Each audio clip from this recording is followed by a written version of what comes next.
Jésus soit béni au milieu de nous, dans nos vies, dans nos cœurs, que son esprit conduise cette réunion et que nos cœurs soient ouverts à sa parole. Je vous rappelle que nous parlons de réveil permanent. Ce réveil permanent commence par une nouvelle naissance. Ensuite, il s'entretient par l'obéissance, baptême d'eau, baptême de l'esprit.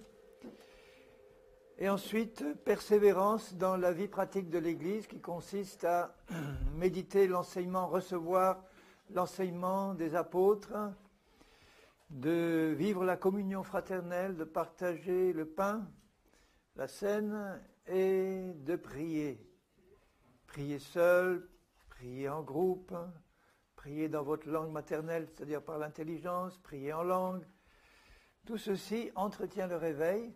Et tout ceci nous permet de continuer à marcher dans la sanctification, dans le perfectionnement des saints, jusqu'à ce moment béni où le Seigneur achèvera la touche finale de notre préparation avant que la trompette sonne et nous partirons à sa rencontre.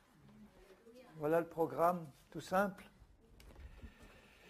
Et nous devons, le mot-clé c'est persévérer.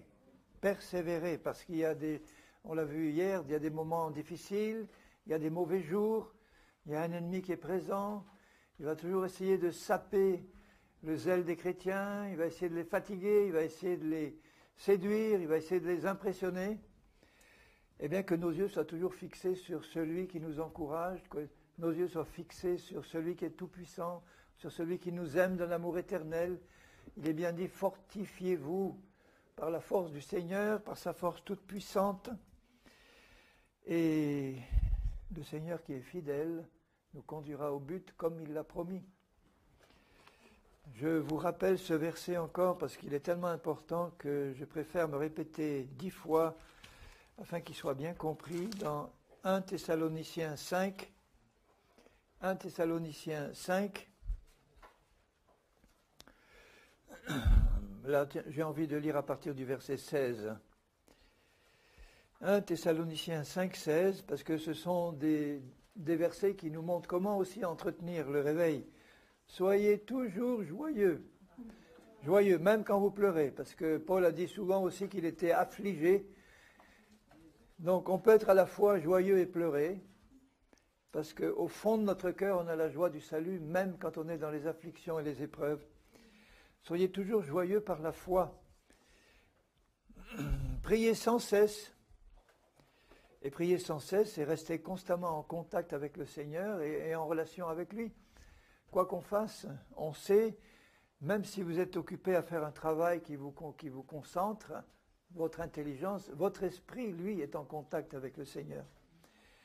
Et notre esprit prie sans cesse, et nous prions en langue par l'esprit, et on peut le faire n'importe où, n'importe quand, et aussi souvent qu'on le veut. Rendez grâce en toutes choses, et notamment dans les difficultés, les problèmes, les tribulations. Ça, c'est un signe de maturité. Rendez grâce en toutes choses. Supportez les traitements injustes comme une grâce de Dieu. Car c'est à cela que nous sommes appelés. Si vous commencez à être injustement traité, réjouissez-vous. Vous avez une promotion spirituelle. Dieu vous a rendu capable de passer à l'étape supérieure. Le bébé ne supporte pas le traitement injuste, mais l'homme mûr s'en réjouit.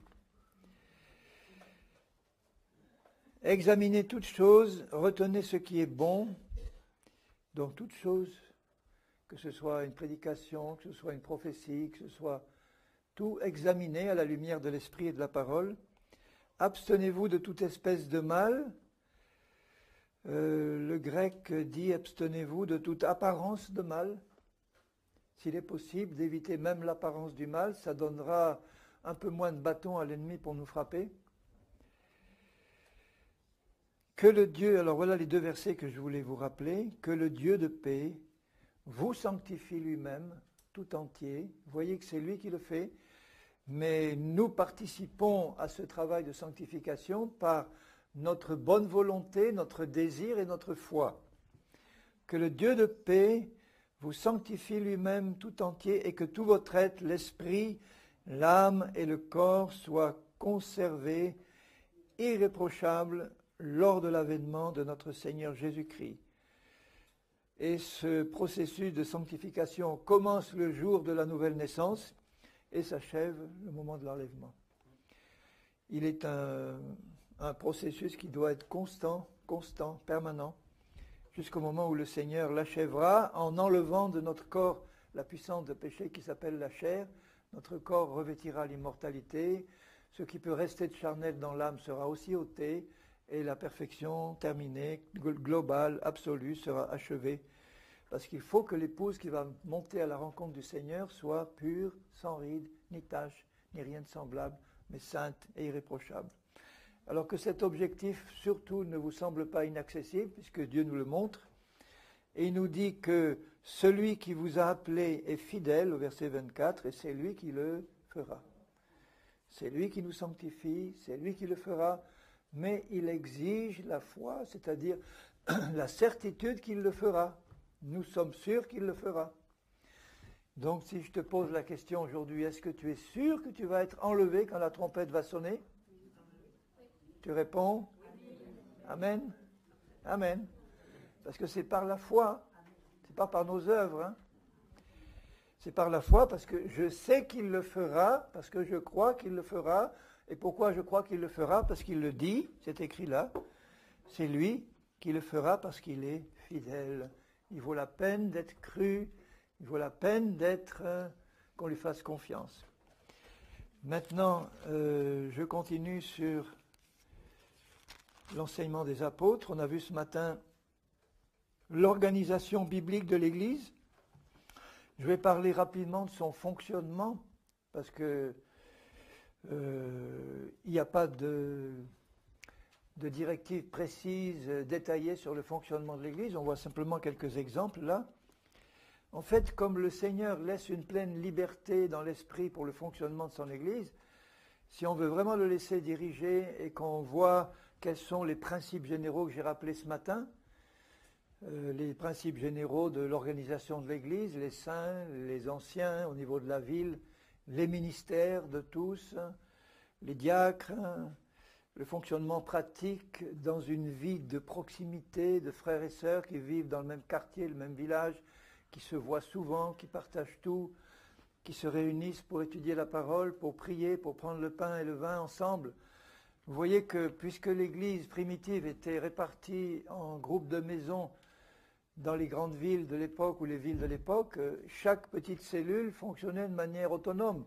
Même si la voisine n'était pas loin, ils se voyaient entre eux, mais chaque cellule était libre de pratiquer toutes les activités que nous pratiquons en général dans les églises, c'est-à-dire ils se réunissaient pour prier ensemble, ils se réunissaient pour étudier la Bible ensemble, ils se réunissaient pour partager leurs problèmes ensemble, pour prendre la scène ensemble. Il n'y avait pas des réunions spéciales où on prenait la scène, ils prenaient la scène ensemble, dans les maisons. Certains me diront, ah oui, mais ils ne pouvaient pas pratiquer l'onction d'huile sur les malades, puisque Jacques dit que celui qui est malade appelle les anciens de l'Église. Et comme les anciens bibliques, c'était ceux qui étaient reconnus au niveau d'une ville, et pas au niveau d'un groupe, à ce moment-là, s'il n'y a pas d'anciens au niveau de la ville, on ne peut pas faire d'onction d'huile pour les malades. Si, parce qu'à ce moment-là, vous allez, au lieu d'aller à Jacques 5, vous allez à Marc. Il y a toujours une réponse. Marc 6, où Jésus envoie ses disciples. Donc les disciples, ce n'est pas seulement les 12, c'est tous qu'il envoie prêcher, les 70 et d'autres. Et au verset 12, 6-12, ils partirent, ils prêchèrent la repentance, ça n'importe quel chrétien peut le faire. Ils chassaient beaucoup de démons, n'importe quel chrétien peut le faire. Et ils oignaient d'huile beaucoup de malades et les guérissaient, n'importe quel chrétien peut le faire, au nom de Jésus. Donc il y a deux occasions où il parle de l'onction d'huile, ici, pour tous les disciples, et dans Jacques 5, je vous l'ai lu ce matin, mais je le relis. Ça, c'est dans l'église, quand il y a un malade, Jacques dit au chapitre 5, versets 14 et 15, « Y a-t-il quelqu'un parmi vous, est-il malade ?» Jacques 5, 14, qu'il appelle les anciens de l'Église. Il est membre, par exemple, d'une des assemblées de maison d'Antioche. Bon, ils ont prié au niveau de l'assemblée, il ne se passe rien. Il dit, bon, on va passer à l'étape au-dessus, puisqu'il y a une promesse du Seigneur. Donc, on va appeler les anciens d'Antioche. Il y a Paul, il y a Barnabas, quelques autres.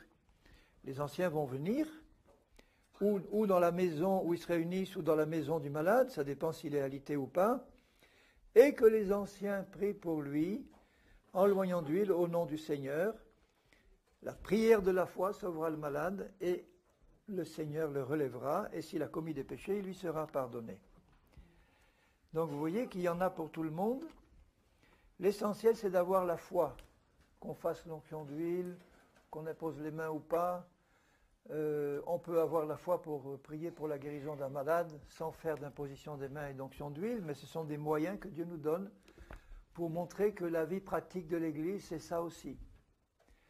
Et là, c'est parfois difficile de se débarrasser de certaines conceptions traditionnelles qui nous font croire qu'il n'y a que dans le cadre d'une Église institutionnalisée, avec un pasteur institutionnalisé, qu'on peut prendre la scène, qu'on peut faire l'onction d'huile, ou qu'on peut faire certaines activités, qu'on peut faire un mariage chrétien, un enterrement chrétien. Les mariages chrétiens et les enterrements chrétiens, ça n'existe pas dans le Nouveau Testament. Il n'y a pas un seul exemple d'une église qui se réunit pour ce qu'on appelle un mariage chrétien, en blanc ou pas, ou pour un enterrement chrétien. Donc il n'y a pas de directive. C'est pas mauvais de se réunir pour prier pour des mariés et demander la bénédiction de Dieu, mais il n'y a rien qui nous montre qu'il y a là une prescription de Dieu pour l'Église de Jésus-Christ.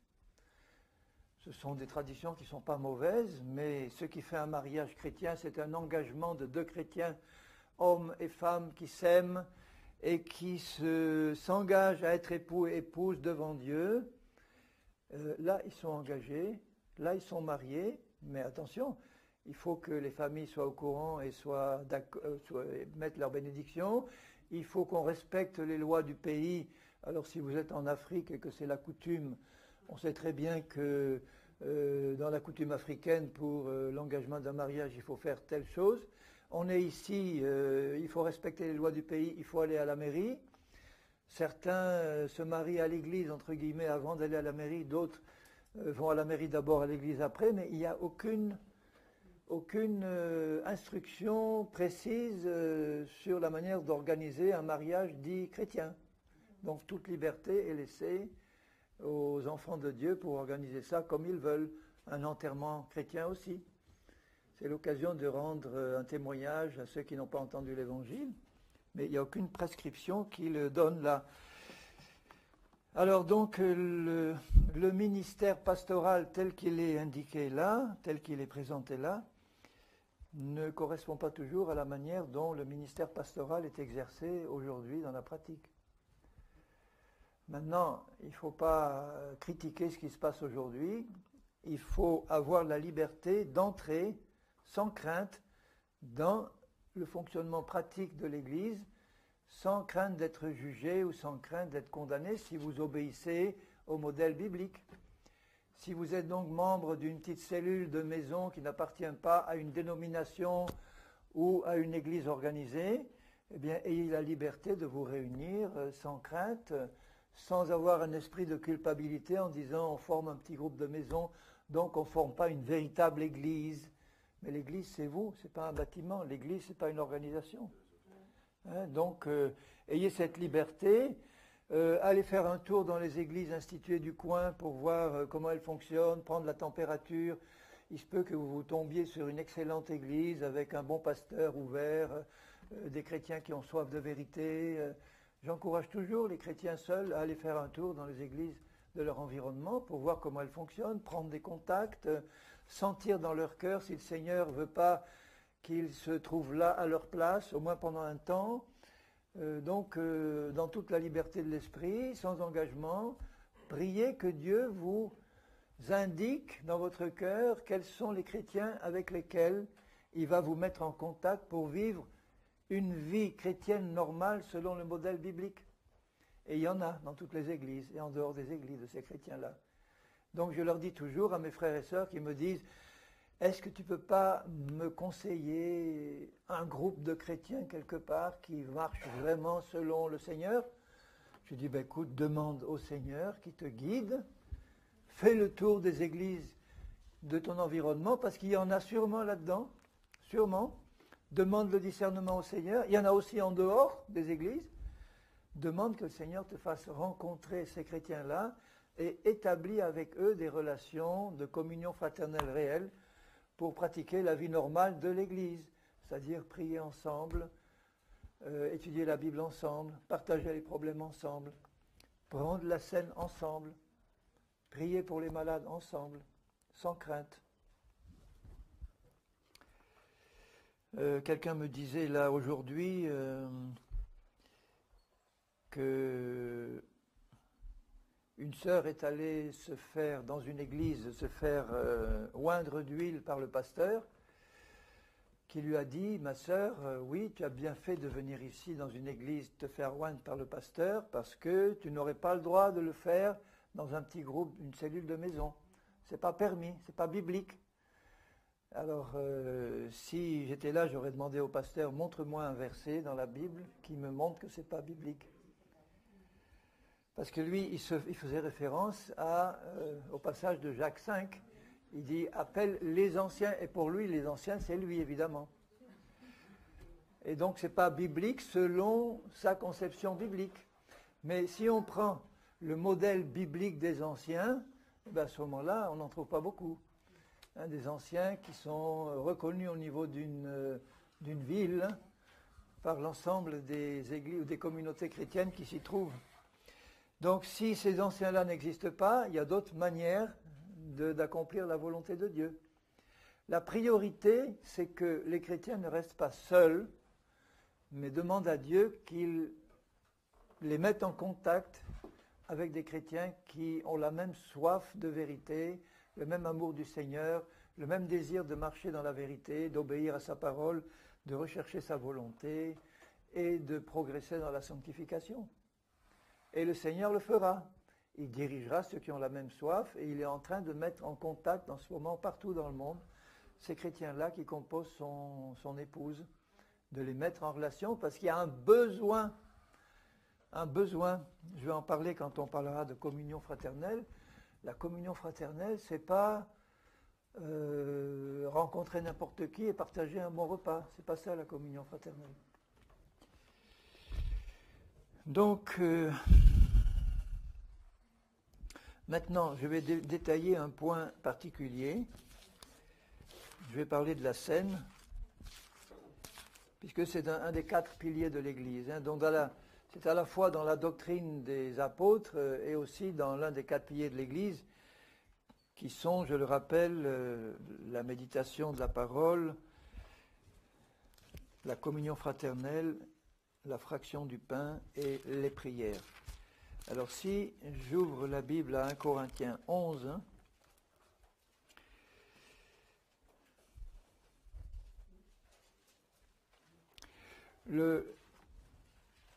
la cellule de base de l'Église, quand elle se réunit, donc pratique ces activités-là, dont je viens de parler, et doit avoir pour but l'édification du troupeau. C'est toujours le but, le perfectionnement et l'édification de tout le monde. Pour l'édification de tout le monde, il y a les ministères de chacun, et pour l'édification de tout le monde, il y a les dons spirituels que Dieu donne aussi à chacun. Et dans ce passage-là, donc je vais lire un passage qui concerne les chapitres 11, 12, 13, 14, enfin rapidement, toujours, de 1 Corinthiens, pour vous montrer la manière dont Paul décrit le fonctionnement normal des réunions d'un groupe de l'Église du Seigneur. Alors je lis à partir du début du chapitre 11. « Soyez mes imitateurs comme je le suis moi-même de Christ. Je vous loue de ce que vous vous souvenez de moi à tous égards et de ce que vous recevez mes instructions telles que je vous les ai données. Il leur rappelle cette vérité. Je veux cependant que vous sachiez que Christ est le chef ou la tête de tout homme, que l'homme est le chef de la femme et que Dieu est le chef de Christ. » Alors voilà la hiérarchie spirituelle divine. Dieu le Père, qui est le chef de Christ, qui est le chef de l'homme, qui est le chef de la femme. Ça ne veut pas dire que ceux qui sont en dessous du précédent ont moins de valeur spirituelle. Il est évident que Christ n'a pas moins de valeur que le Père. Ils sont égaux en tant que Dieu, ils sont égaux en valeur, mais ils n'ont pas la même fonction ni la même place. Vous voyez que là, il met Dieu le Père au-dessus du Christ, de Jésus, non pas parce que Jésus est inférieur en quoi que ce soit, mais il n'a pas la même fonction divine que son Père. De même que Christ est le chef de l'homme, qui est le chef de la femme, ça ne veut pas dire que la femme ne doit pas avoir de relation directe avec Christ, hein. Mais ça veut dire que dans les fonctions de l'Église, il faut respecter cet ordre-là. De même que dans les fonctions divines dans l'univers, Christ respecte aussi l'ordre divin, Père, Fils, Saint-Esprit. Alors il ajoute, tout homme qui prie ou qui prophétise la tête couverte déshonore son chef. Bon, c'est ce qu'il dit, c'est écrit, hein. Ça veut dire que si vous voyez entrer un chrétien dans une réunion avec un grand chapeau sur la tête et qui se lève pour prier, vous direz qu'il y a quelque chose qui ne va pas là. Autant les Juifs doivent se couvrir la tête pour prier, autant là, Paul, ancien Juif, dit « Tout homme qui prie ou qui prophétise », donc le contexte c'est l'Église, hein, c'est le rassemblement. Quand il est là en contexte d'église, un homme qui prie ou prophétise, c'est-à-dire se met en avant publiquement pour prier ou prophétiser, s'il a quelque chose sur la tête, un chapeau ou quelque chose, la tête couverte, il déshonore Christ. Est-ce que c'est clair ou pas? Je peux pas. Alors vous pouvez me dire, ah mais pourquoi Paul a dit ça? Il nous expliquera un jour là-haut, ou Jésus, mais il faut qu'il ait la tête découverte parce qu'il est le chef, il est lui-même la tête, son chef c'est Christ, donc il dit simplement que l'homme en tant que chef, lorsqu'il prie ou qu'il prophétise, déshonore son chef qui est Christ, qui est invisible. Maintenant il dit toute femme au contraire qui prie ou qui prophétise dans un contexte public, d'église, la tête non couverte ou non voilée déshonore son chef. Alors quel est son chef? L'homme. C'est comme si elle était rasée. Donc ça veut dire qu'elle a les cheveux longs. Car si une femme n'est pas voilée, qu'elle se coupe aussi les cheveux. Donc vous voyez que les cheveux ne remplacent pas le voile. Si une femme n'est pas voilée quand elle prie ou qu'elle prophétise en public, ouvertement devant les autres, elle déshonore son chef. Or, s'il est honteux pour une femme d'avoir les cheveux coupés ou d'être rasée, qu'elle se voile. C'est-à-dire, si elle ne veut pas avoir les cheveux coupés, la seule occasion où une femme peut ne pas mettre de voile, c'est d'être rasée ou d'avoir les cheveux courts. Et si c'est déshonorant, parce qu'en fait, l'honneur d'une femme, la gloire d'une femme, c'est d'avoir des cheveux plutôt longs, si c'est possible. Hein. Là, je ne suis pas en train de faire le légaliste, hein, je suis en train de lire Paul. Hein. Vous comprenez ce que je veux dire? Je suis en train de lire Paul, et après, je vous dirai pourquoi je pense que ça s'applique à tous les temps. Parce que certains disent en lisant ça, non, Paul s'adresse à des Corinthiens, des Corinthiennes, c'est du temps de l'époque, ça ne concerne que les Corinthiens, ça ne nous concerne plus. Maintenant, je vous pose une première question, est-ce que la hiérarchie spirituelle divine entre le Père, le Fils, l'homme et la femme est toujours valable aujourd'hui ou pas? Bien sûr. Donc ça, ce n'est pas valable pour l'époque de Corinthe. Il y a simplement des signes que Dieu met en place pour qu'on puisse voir quelque chose de spirituel. De même que le pain et le vin sont des signes visibles de quelque chose de spirituel. De même que le fait de plonger quelqu'un dans l'eau, en soi, c'est rien, mais c'est le signe de quelque chose de spirituel. Donc, le couvre-chef chez l'homme ou l'absence de couvre-chef chez la femme sont des signes qui représentent quelque chose de spirituel. On pourrait dire, ah oui, mais une fois que j'ai compris la réalité spirituelle, j'ai plus besoin des signes. Donc, alors supprimons la scène, supprimons le baptême, puisqu'on n'a plus besoin, que la réalité spirituelle, on se réunit et on commémore la mort de Christ sans pain, sans vin. On fait plus de baptême parce qu'on dit ce qui compte, c'est la circoncision du cœur et l'ensevelissement spirituel. Mais on serait complètement à côté de la volonté de Dieu parce que Jésus nous a demandé d'observer ces signes-là. Donc on pratique le baptême comme un signe sérieux, mais le baptême tout seul ne veut rien dire. Le pain et le vin tout seul, comme ça, pris par des gens qui ne sont pas croyants, ça ne veut rien dire. Le voile mis comme ça, soit de manière légaliste, soit sans qu'on en voie la signification, ça ne veut rien dire. Il faut qu'on le comprenne, pourquoi le Seigneur l'a demandé et à quoi ça sert.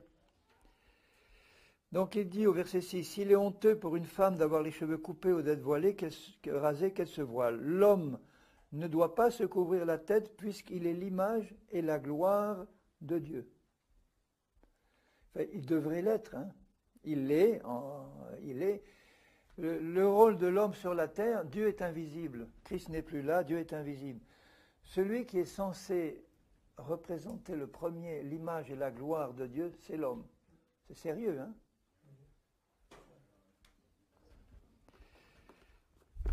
Donc, s'il veut commencer à représenter l'image et la gloire de Dieu, il faut être décidé d'obéir en toutes choses au Seigneur. Donc là, l'homme qui se lève pour prier, s'il a un couvre-chef, ben, il faut savoir qu'il déshonore son chef. Il couvre son chef, il le met sous le boisseau. Tandis que la femme est la gloire de l'homme. L'homme est l'image et la gloire de Dieu, et la femme est l'image et la gloire de l'homme. Mais un homme qui ne représente pas l'image et la gloire de Dieu, comment est-ce que la femme va pouvoir être l'image et la gloire de cet homme-là? Donc vous voyez qu'il faut que ça soit respecté à tous les niveaux. L'homme est l'image et la gloire de Dieu, c'est une responsabilité première, sérieuse et unique pour tous les hommes chrétiens.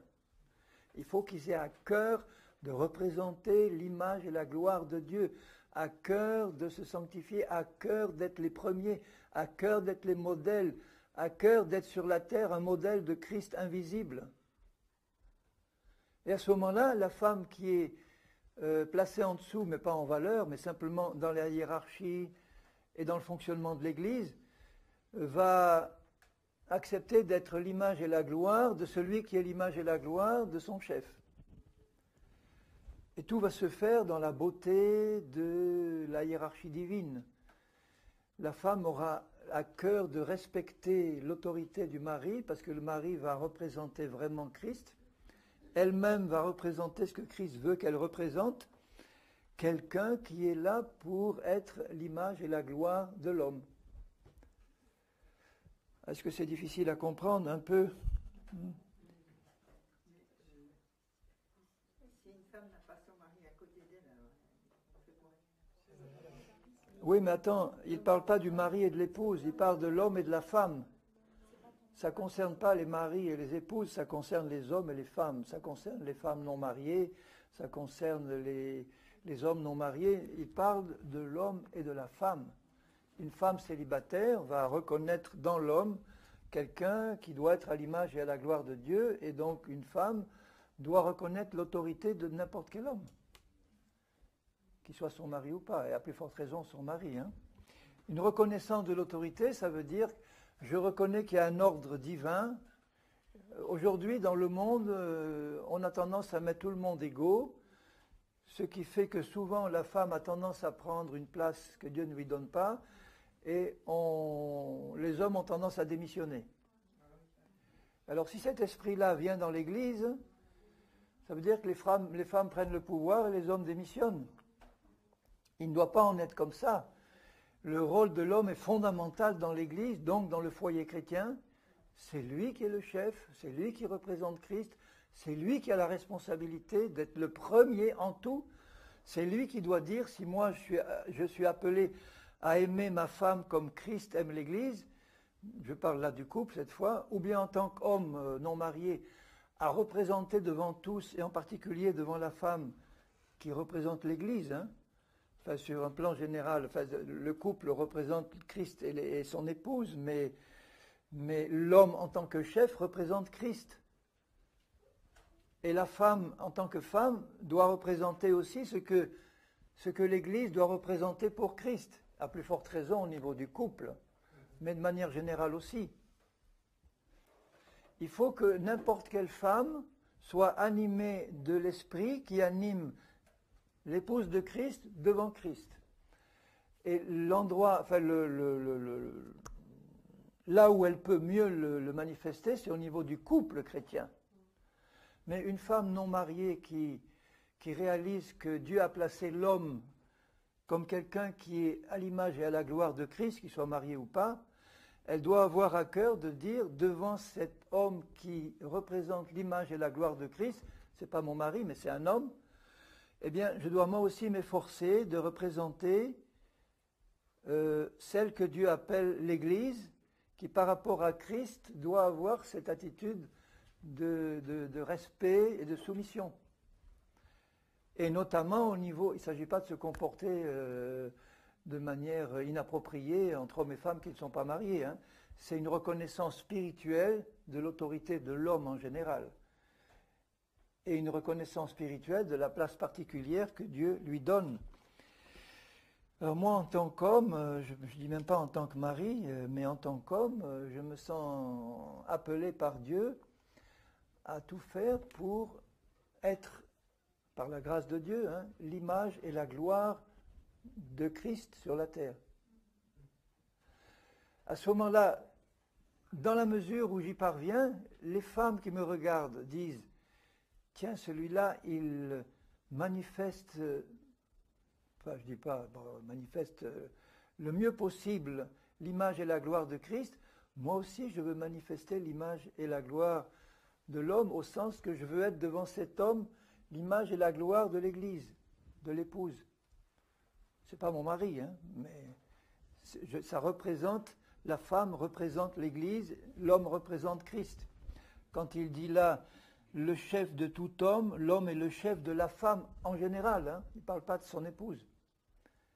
L'homme a une attitude de responsabilité. Et là où ça doit se réaliser le mieux, c'est au niveau du couple, là, parce que là, il y a un modèle précis qui touche non seulement l'autorité spirituelle, mais tous les domaines de la vie, esprit, âme et corps, unis pour faire une seule chair, où là, on a vraiment une image directe de Christ et de son Église. Donc si on veut que l'autorité et que le modèle divin se réalisent dans l'Église pratique, il faut que les hommes du groupe-là aient conscience de l'appel qui est le leur, de la responsabilité qui est le leur, de refléter la gloire et l'image de Christ, et que les femmes aient à cœur de refléter l'image et la gloire de l'homme, et indirectement celle de Christ aussi. Je ne sais pas si je me fais comprendre, ça a l'air un peu compliqué peut-être. Non, ça va, c'est simple. C'est peut-être compliqué si on n'a pas l'habitude de le mettre en pratique, mais... Alors, oui, certains disent, oh, Paul c'est un misogyne. Il dit que la femme est la gloire de l'homme et l'homme est la gloire de Dieu. Mais ce n'est pas négatif dans la pensée de Paul. Parce que la femme a la même valeur spirituelle que l'homme en Christ. Une femme peut absolument être remplie du Saint-Esprit comme un homme. Ce n'est pas une question de valeur, ce n'est pas une question de capacité, ce n'est pas une question de sainteté. C'est simplement une question de reconnaissance qu'il y a une place pour l'un et pour l'autre, de même qu'il y a une place pour le Père et le Fils dans le ciel, qui est distincte. Donc des rôles distincts. Et que la femme ne doit pas jouer le rôle de l'homme, ni l'homme le rôle de la femme. Alors il dit maintenant, au verset 8, en effet, l'homme n'a pas été tiré de la femme, mais la femme a été tirée de l'homme. Vous voyez toujours la hiérarchie divine. Dieu a créé l'homme en premier. Et ensuite, il a plongé l'homme dans un profond sommeil. C'est l'image de la mort de Christ. Et du côté percé d'Adam, il a sorti Ève qui représente l'Église, qui jaillit du côté percé de l'homme plongé dans la mort. Donc là, la femme a été tirée de l'homme. L'homme n'a pas été créé à cause de la femme, mais la femme a été créée à cause de l'homme.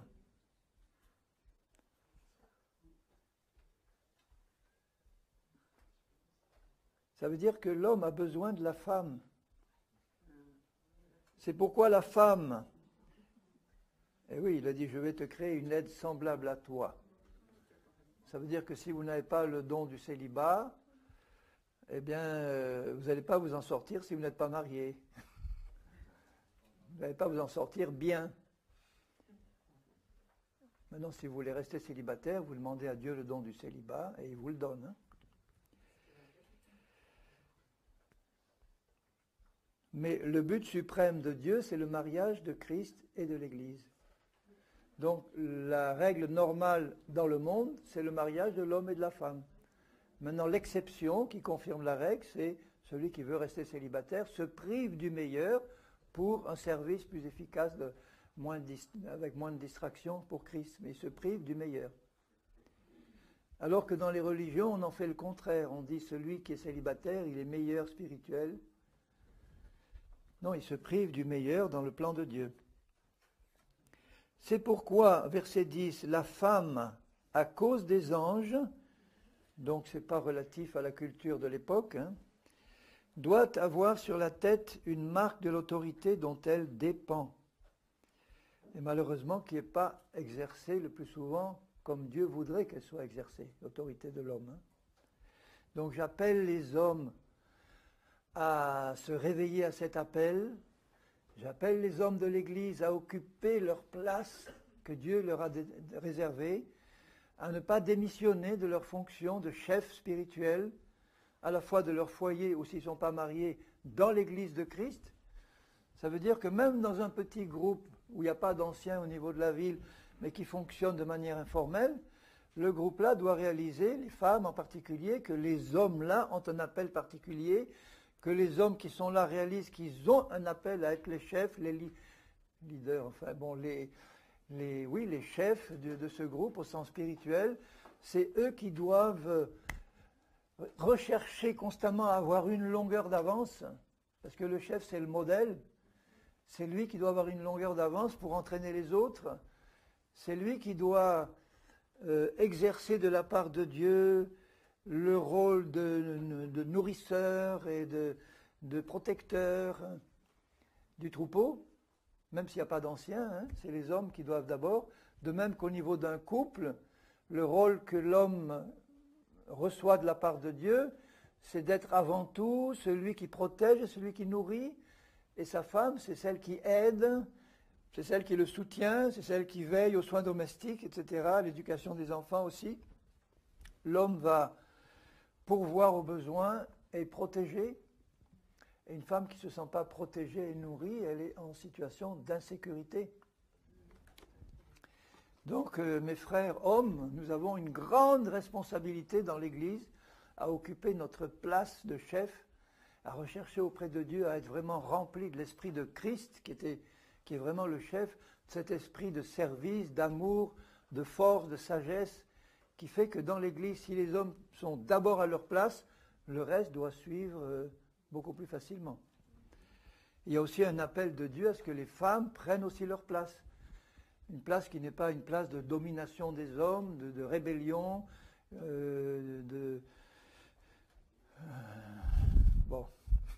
qui est une place de soumission dans l'esprit, d'aide, d'apport, de ce dont les hommes ont besoin. Parce que si la femme a été placée là comme aide, elle a un ministère particulier qu'elle doit aussi remplir, comme Dieu le lui demande. La femme, à cause des anges, doit avoir sur la tête, quand elle prie ou prophétise en public, une marque de l'autorité dont elle dépend. Je sais que ce qui touche à ce voile-là, à la doctrine du voile, c'est pas du tout accepté dans la plupart des églises. Je connais même des églises où les pasteurs interdisent le voile aux femmes parce que c'est religieux et que ça met un esprit religieux. Je connais même des églises où une sœur âgée qui était la seule à mettre le voile et qui arrivait là une fois, le pasteur est descendu de l'estrade, lui a arraché son voile en disant « C'est religieux, ma sœur, je ne veux pas ça chez moi ». Alors, si Paul prend la peine de consacrer tout un demi-chapitre là-dessus, c'est que dans sa pensée, il y a une importance. C'est symbolique, si vous voulez, le voile, mais il y a un signe spirituel qui est extrêmement important pour Paul, donc pour Dieu. Si vous réalisez que, par exemple, l'onction d'huile des malades, c'est 2 petits passages dans la Bible d'1 verset et de 2 versets dans Jacques et dans... Alors que personne ne met en doute l'onction d'huile, tout le monde le pratique dans toutes les églises, on considère que c'est une activité importante de l'église, on ne discute pas. Alors que là, Paul prend la peine de faire un demi-chapitre de 16 versets, là-dessus spécialement, et puis on dit non, maintenant c'est pas important, c'est rien, on n'en parle plus, c'est religieux, ou c'est relatif à l'époque. Il y en a qui auront des comptes à rendre au Seigneur, je vous garantis. Mais ça ne doit pas être vécu de manière religieuse. Donc je supplie les femmes présentes de ne pas vous lancer sur votre voile en disant il faut que je le mette maintenant parce que j'ai... Bon, simplement mettez-vous devant Dieu, lisez ça, dites Seigneur, ta parole est claire, que ton esprit me le confirme dans le cœur simplement parce que c'est écrit comme ça. Eh bien, je veux le faire non pas de manière légaliste et religieuse parce qu'il faut le faire, mais je le fais simplement comme un signe du fait que moi, femme, je reconnais l'autorité de l'homme, quel qu'il soit, hein, même s'il est mauvais, ben il a une place et une autorité que je reconnais, et donc je ne veux pas, c'est le signe que je ne me rebelle pas à l'ordre que Dieu a établi. Maintenant, il faut que dans la pratique, ça corresponde à un comportement réel. Comme je vous le disais, il y a des femmes qui mettent le voile à l'église et qui commandent à la maison, ça ne va pas, hein. Et à cause des anges, pareil. Toutefois, dans le Seigneur, verset 11, la femme n'est pas sans l'homme, ni l'homme sans la femme. Ça veut dire que l'un a besoin de l'autre, sans problème. Car de même que la femme a été tirée de l'homme, de même l'homme existe par la femme, et tout vient de Dieu. Sans femme, il n'y aurait pas d'homme, hein. C'est sûr. Jugez-en vous-même. Est-il convenable qu'une femme prie Dieu sans être voilée? C'est encore un argument supplémentaire là, de convenable devant Dieu, ce n'est pas convenable devant la société. Il n'est pas convenable qu'elle prie Dieu publiquement, hein, pas seule ou en privé, toute seule, sans être voilée. La nature elle-même ne nous enseigne-t-elle pas que c'est une honte pour l'homme de porter de longs cheveux? Il ne parle pas de la mode, il parle de la nature.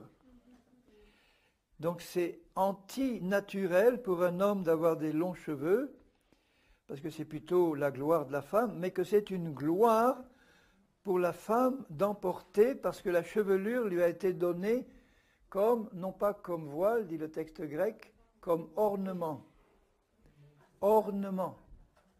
Parce que sinon ça serait contradictoire. D'ailleurs on dit, oui, tu vois bien que les cheveux longs remplacent le voile, puisque la chevelure lui a été donnée comme voile. La chevelure lui a été donnée comme ornement.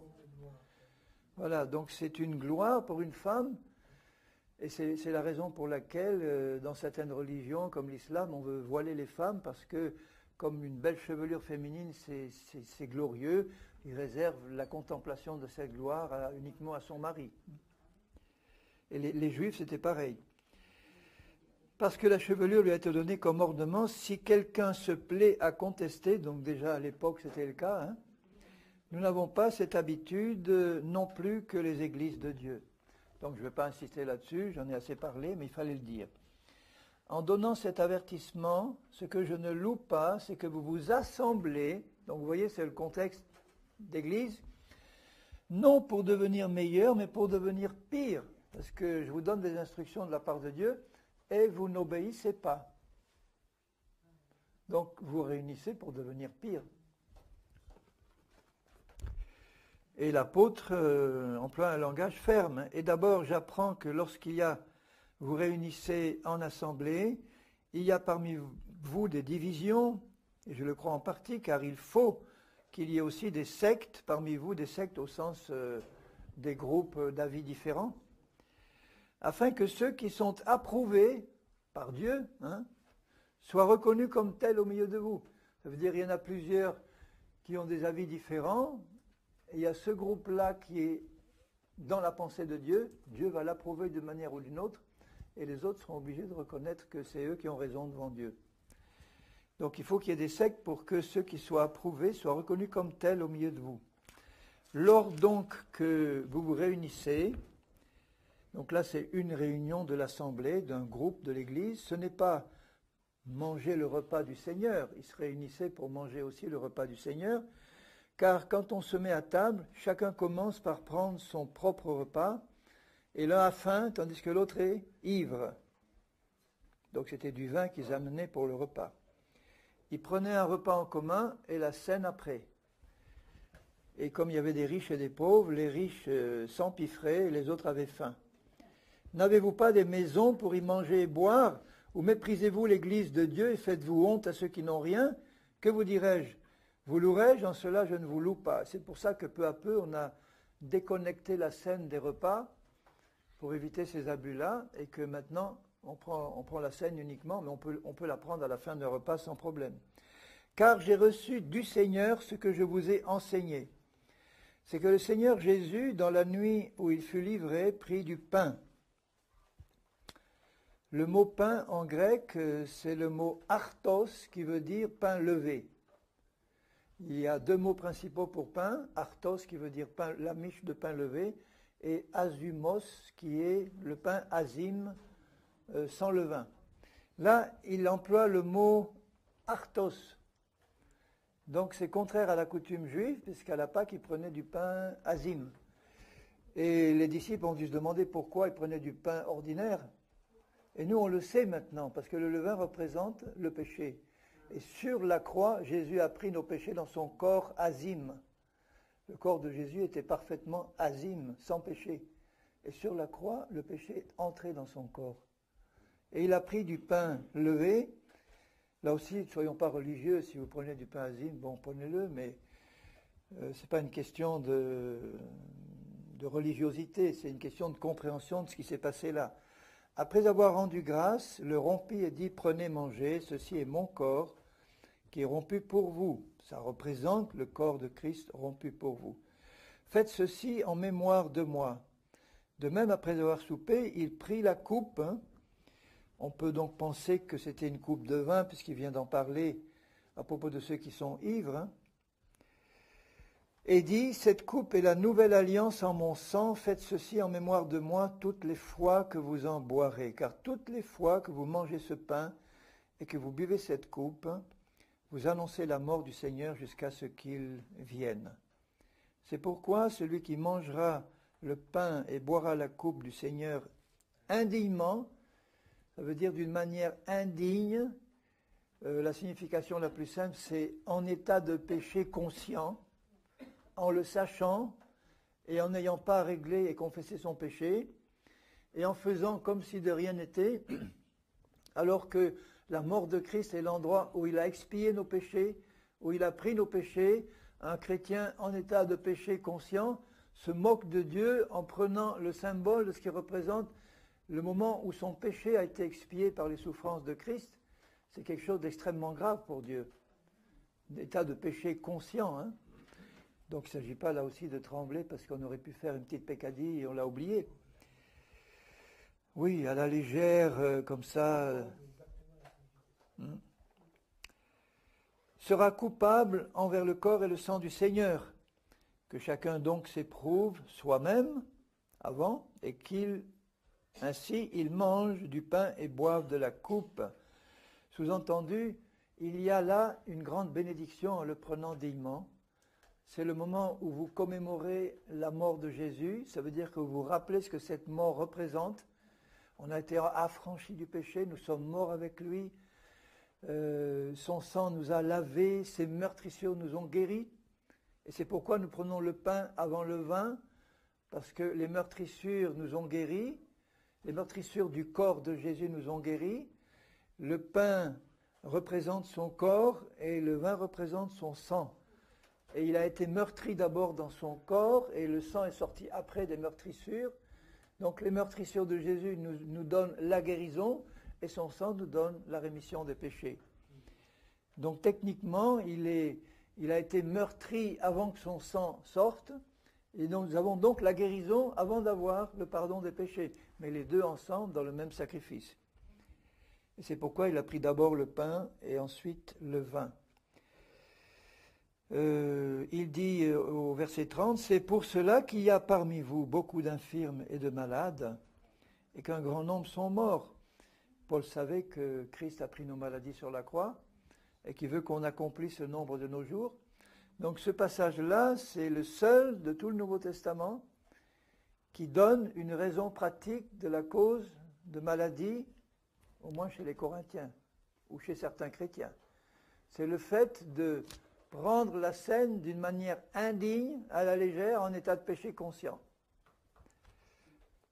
Et en plus, il dit, sans discerner le corps du Seigneur, sans discerner, sans réaliser ce caractère sacré que dans son corps, là, il a pris dans son corps nos péchés, nos iniquités, nos maladies, nos infirmités.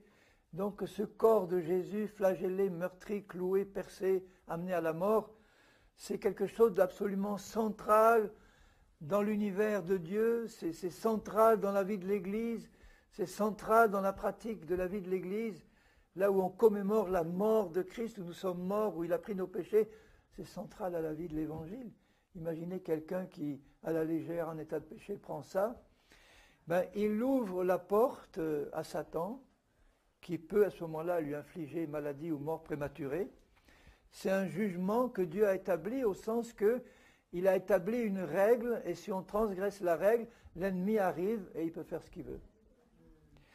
Donc la solution, elle est simple. Soyons honnêtes, sincères, sanctifions-nous, et puis devant Dieu, nous disons, Seigneur, tu sais que je veux prendre la bénédiction, tu sais que je veux prendre le pain et le vin dignement, tu sais que je veux commémorer dignement cette mort-là, donc je m'ouvre devant toi. À ma connaissance, il n'y a rien devant toi que j'ai à me reprocher. Et tu sais bien que si jamais tu me montrais quelque chose, je serais disposé à le faire sans problème. Donc là, devant la lumière de Dieu et confiant dans la puissance de Saint-Esprit pour nous montrer quelque chose s'il avait à nous le montrer. S'il ne nous montre rien et que nous sommes en paix, nous prenons la scène avec une pleine bénédiction. Et il se produit là quelque chose de spirituel très puissant. C'est-à-dire que le Saint-Esprit, qui connaît la valeur du sacrifice de Jésus, à ce moment-là, fait passer dans notre vie tout entière la bénédiction que représente ce corps et ce sang du Christ. Si nous nous jugions nous-mêmes, au verset 31, ça veut dire que si honnêtement on se met devant Dieu pour se mettre en règle, nous ne serions pas jugés, sous-entendu, par Dieu. Mais quand nous sommes jugés, nous sommes châtiés par le Seigneur afin que nous ne soyons pas condamnés avec le monde. Alors, gardez ça dans son contexte précis. C'est uniquement concernant la scène. La scène, c'est la seule raison du châtiment du Seigneur où une porte est ouverte pour la maladie. Alors, n'allez pas dire maintenant, pour n'importe quelle autre cause de maladie, c'est Dieu qui me châtie par une maladie. Ce n'est pas approprié, ce n'est pas le contexte. Jésus s'est chargé de nos maladies sur la croix pour nous en délivrer. Et dans la volonté de Dieu, il serait prêt même à guérir immédiatement ces chrétiens-là, si quelqu'un a la foi pour les guérir, avant même qu'ils aient confessé leurs péchés.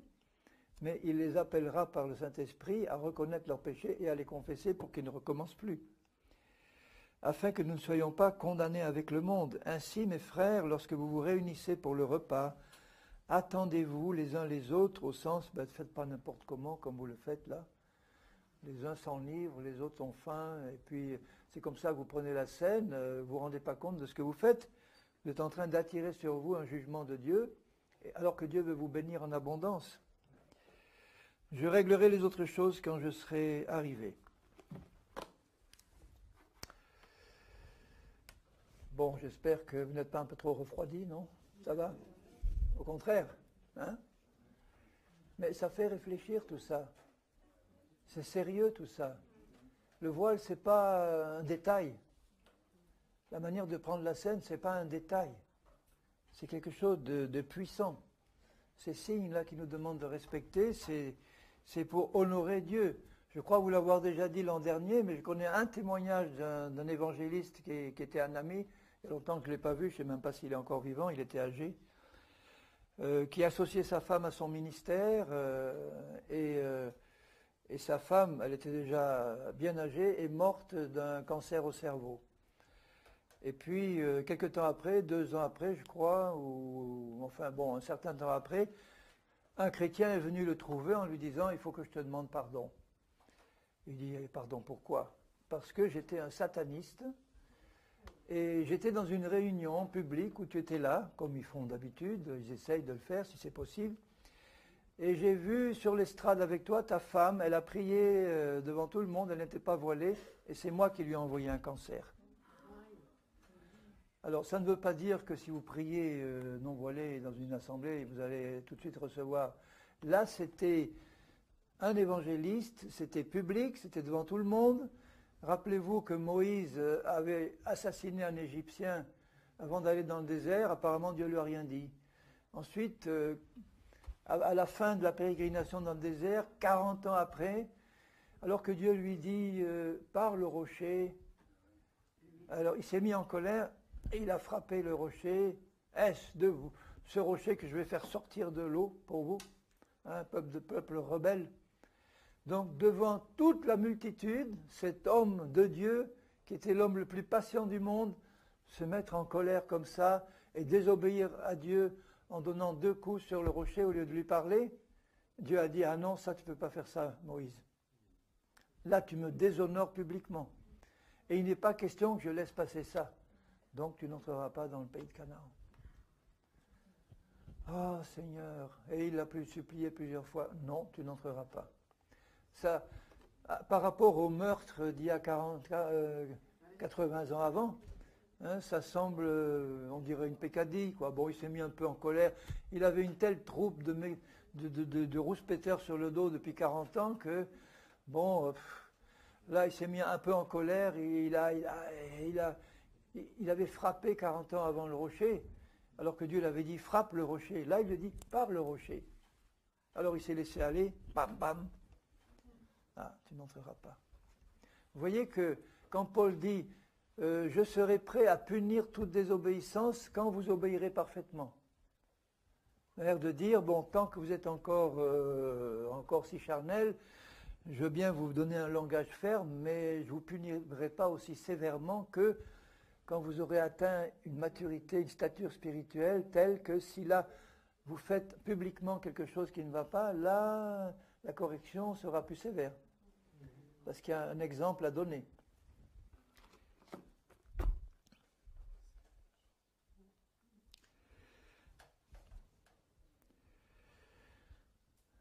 Alléluia. Merci Seigneur pour ta présence. Merci pour ta parole. Merci Seigneur pour l'instruction que tu nous donnes dans ta parole. Merci parce que tu veux nous encourager et non pas nous décourager. Tu veux permettre qu'on rentre simplement dans les moindres détails, dans ton plan parfait, parce que tu es un Dieu fidèle et si tu as établi les choses ainsi, c'est que tu as de bonnes raisons, Seigneur. Et la bonne raison que nous avons de t'obéir, c'est de t'honorer, de reconnaître que ta parole est la vérité, et nous ne voulons rien laisser tomber à terre de cette précieuse parole. Parce que si tu as pris la peine de nous la donner comme cela, Seigneur, c'est que quand tu as demandé à tes disciples, apprenez-leur à obéir à tout ce que je vous ai prescrit, eh bien, Seigneur, nous devons le faire. Et Seigneur, je suis heureux de pouvoir rappeler à mes frères et sœurs et à ne négliger rien de ce que tu as donné dans tes commandements précieux. Ensuite, il leur parle des dons spirituels. Je ne vais pas entrer dans le détail, mais les dons spirituels sont un des éléments importants de la vie de toute Église. Que ce soit un petit groupe, que ce soit un groupe plus grand. Les dons spirituels sont des dons que Dieu distribue à chacun, en plus des ministères que Dieu donne à chacun. Les ministères, ce sont des capacités que Dieu donne pour perfectionner, édifier le peuple de Dieu. Les dons, vous voyez, les ministères sont donnés à des gens qui ont de l'expérience déjà, qui ont eu l'occasion de les développer, de les exercer, alors que des dons peuvent être donnés dès le premier jour de la vie chrétienne à tous, et que les ministères et les dons ont tous le même objectif, c'est de travailler au perfectionnement des saints, à l'édification des saints. Il le dit dans 1 Corinthiens 12, il dit au verset 7, « À chacun la manifestation de l'Esprit est donnée pour l'utilité commune. À chacun. C'est intéressant de le savoir. À chacun. Quels sont les dons que le Seigneur vous a donnés à chacun? Il dit au chapitre 14, aspirez aux dons. Aspirer, ça veut dire, Seigneur, je veux tes dons.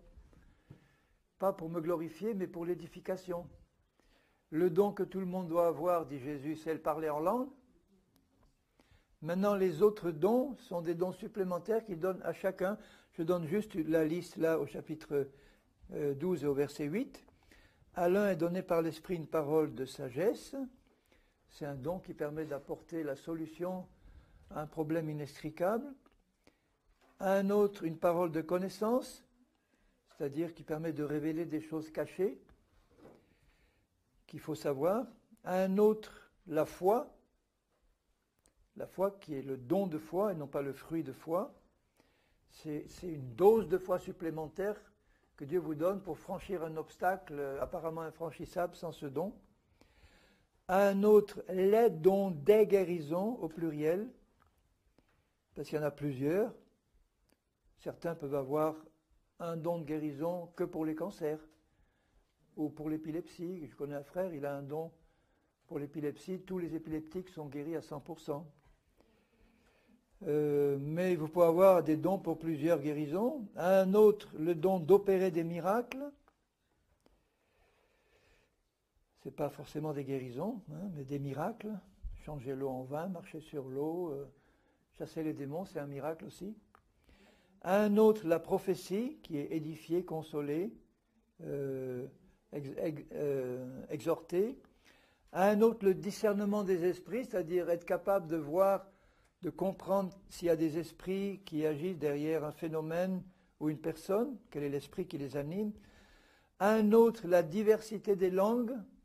Ça, c'est le don d'apporter des langues dans l'assemblée qui vont être interprétées. Tout le monde doit parler en langue, mais tout le monde n'est pas appelé à donner des messages en langue dans l'Église. Un autre, l'interprétation des langues. Un seul et même esprit opère toutes ces choses, les distribuant à chacun en particulier comme il veut. Mais pour qu'il puisse les donner à chacun, il faut que nous aspirions à ces dons. Après, au chapitre 13, il parle du meilleur, c'est-à-dire de l'amour. On peut avoir tous les dons, si on n'a pas l'amour, on n'a rien. Et c'est pourquoi il dit au chapitre 14, recherchez d'abord l'amour.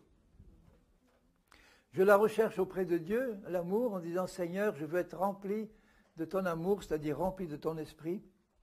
Et je réalise que ton esprit est un esprit d'amour, de sainteté, de pureté. Donc, remplis-moi, ça c'est la priorité.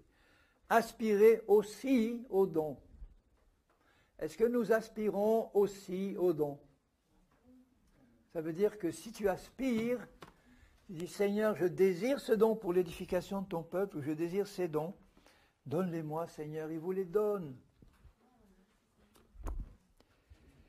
Surtout à celui de prophétie, et ensuite il donne tout un chapitre sur la nécessité de parler en langue, mais dans l'Église, de parler le moins possible si ce n'est pas interprété, mais en privé de parler le plus possible. Je parle en langue plus que vous tous. Je préfère dire 10 000 paroles en langue en privé que 10 ou que inintelligible là devant les autres. Donc là, on en reparlera de ça quand j'aborderai la prière, en fin de série sur les 4 piliers de l'Église. Là, je parle plutôt du fonctionnement pratique de l'Église de Christ. Et je termine par, au chapitre 14, les versets 26 et suivants. Que faire donc, frères, lorsque vous vous assemblez, les uns ou les autres parmi vous, donc tout le monde, librement, ont-ils un cantique à proposer, une instruction à donner, une révélation à apporter, une langue, une interprétation, que tout se fasse pour l'édification. Et il donne des instructions précises pour ça. Que tout se fasse dans l'ordre, que tout se fasse pour l'édification, mais tous sont appelés à participer activement. Et c'est pourquoi les groupes devaient être des groupes relativement petits, où chacun a la liberté de pouvoir s'exprimer devant les autres, et non pas des groupes où on est là passif, assis, et il y a une ou deux personnes qui font tout.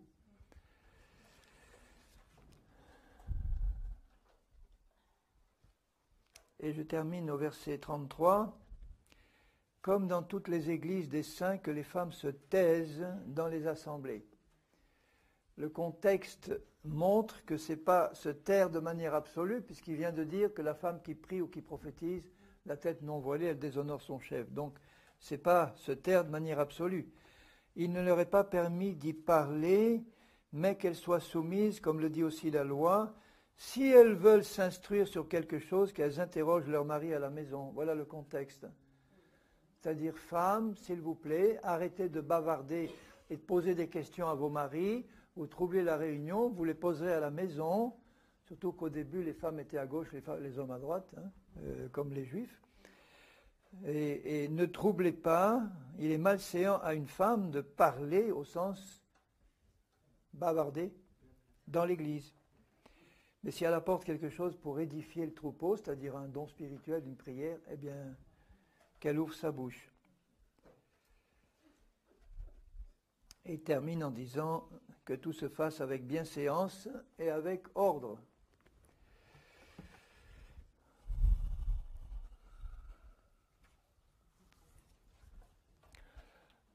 Alors, j'ai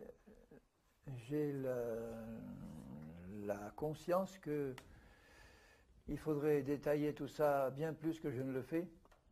J'ai insisté sur les points qui me semblaient importants. Et les points qui me semblent importants, c'est le fait qu'on doit encourager la liberté de l'esprit dans la vie pratique de l'Église. Qu'on doit encourager le fait que chacun a reçu de Dieu un ministère et un don au moins. Et selon votre aspiration, un ou plusieurs.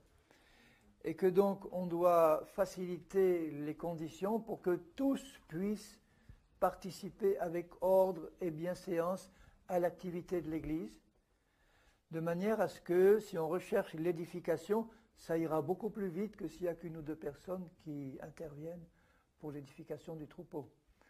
Je vous encourage donc à chercher auprès du Seigneur quel est le ministère auquel il vous appelle, homme ou femme, que ce soit vous occupez des brebis du Seigneur ou des perdus, que ce soit pour prophétiser, que ce soit pour édifier par la parole.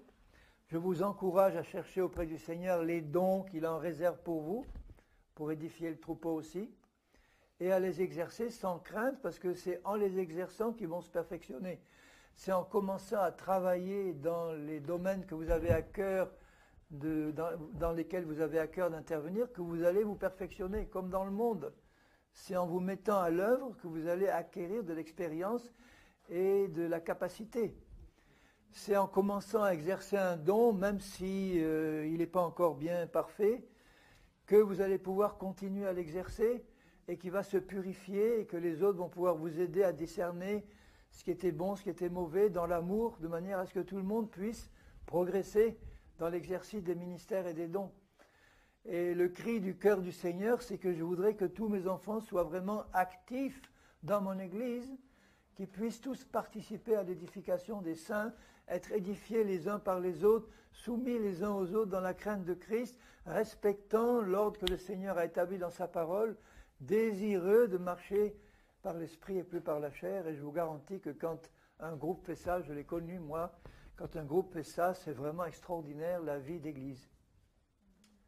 C'est stimulant, c'est exaltant, on se sent portés les uns par les autres, on porte les uns et les autres, on voit les chrétiens grandir, on ne les voit pas rester bébés toute la vie ou passifs toute la vie. On se réjouit de voir le Seigneur faire éclore des ministères et exercer des dons. Vraiment, c'est réjouissant. Alors, on va mettre ça en pratique avant de se quitter. C'est-à-dire en commençant déjà par prier, et puis ensuite en laissant un temps, tranquillement, pour permettre à ceux qui recevrait une parole du Seigneur ou un don du Seigneur, de le manifester librement au milieu de nous, si c'est le cas.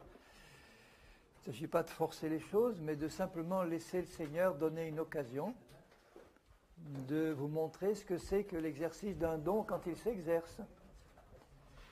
Parce qu'il y en a qui ont eu le don de prophétie et qui ne l'ont pas exercé depuis longtemps. Il y en a ici qui ont le don de diversité des langues et qui ne l'ont pas exercé depuis longtemps. Il y en a qui ont le don d'interprétation et qui ne l'ont pas exercé depuis longtemps. Alors il faudrait peut-être se remettre au travail, enfin entre guillemets. Ou en tout cas, c'est l'occasion pour nous de nous mettre devant le Seigneur pour aspirer à ce qu'il veut nous donner et à le prendre. Ce soir, prenez les dons que vous avez à cœur de demander au Seigneur pour l'édification du troupeau, que ce soit don des guérisons ou prophétie ou que sais-je, ce que vous avez à cœur. Seigneur, nous sommes là devant toi comme tes enfants bien-aimés. Nous connaissons ta volonté d'édifier ton troupeau, Seigneur, et de l'amener à la perfection. Et nous comprenons que tu veux associer chacun dans l'ordre et la bienséance, dans le respect de l'autorité que tu as donnée aux uns et aux autres, Seigneur, en particulier aux hommes, dans le respect des ministères que tu as donnés à chacun, des dons que tu veux donner à chacun. Seigneur, nous sommes là devant toi et nous reconnaissons que les choses ne sont pas vraiment comme tu nous l'exposes dans ta parole, Seigneur. Nous reconnaissons nos manquements, nous reconnaissons nos péchés, nos fautes, Seigneur. Bien souvent, moi le premier, Seigneur, j'ai agi sans être en conformité avec ta parole ou avec ton esprit. Seigneur, je le reconnais. Je reconnais que j'ai beaucoup de progrès à faire, Seigneur. Je reconnais que j'ai besoin de recevoir de toi encore beaucoup de choses, que j'ai besoin, Seigneur, de glorifier bien davantage ton nom. Mais Seigneur, je ne suis pas là pour me lamenter, je suis là pour être encouragé par ton esprit, parce que tu veux nous encourager. Je sais que tu veux ce soir distribuer des dons spirituels aux uns et aux autres pour l'édification de ton Église. Surtout le don de prophétie, mais aussi les autres, Seigneur. Je sais que tu es là et nous sommes là devant toi pour que tu suscites dans les cœurs des ministères, que tu appelles les uns et les autres à un ministère particulier dans ton corps, parce que on a tous une place dans ton corps et à cette place correspond un ministère. Seigneur, tu veux que tout ton corps bien coordonné par Christ dans les jointures et les moelles, puisse recevoir de toi l'accroissement dont chaque part a besoin. Alors Seigneur, merci pour ta grâce, Seigneur, merci pour ton pardon, merci pour le sang de Jésus qui nous purifie, Seigneur. Et merci de répondre aux cris des cœurs, de distribuer tes dons, tes ministères, dans l'objectif que tu nous fixes dans ta parole, c'est-à-dire édifier le troupeau et glorifier ton nom. Seigneur, que ton nom soit glorifié, que dans les communautés où nous sommes, dans les églises où nous sommes, dans les groupes où nous sommes, que ton esprit puisse nous conduire dans l'ordre et dans le respect de ta parole à manifester glorieusement les ministères, les dons que tu veux distribuer pour que ton peuple croisse et se perfectionne comme tu le veux. Alors Seigneur, merci, nous sommes là devant toi et nous prenons par la foi ce que tu veux bien nous donner dans ta grâce, Seigneur. Nous aspirons à l'amour, nous aspirons aux dons spirituels, nous aspirons à manifester ta gloire dans les ministères et les dons que tu as prévus pour chacun. Tu nous le dis dans ta parole, pour tous, pour chacun, Seigneur. Merci pour ta bonté, merci pour ta générosité, merci pour ton pardon. Merci de donner maintenant à ceux qui le demandent, Seigneur, ce qu'ils désirent du fond de leur cœur pour te glorifier. Nous te rendons grâce et nous te bénissons, Seigneur. À toi la louange, Seigneur. À toi la gloire, mon Dieu. Merci, Seigneur. Prenons un moment pour soit louer ou prier le Seigneur. Vous pouvez déverser votre cœur.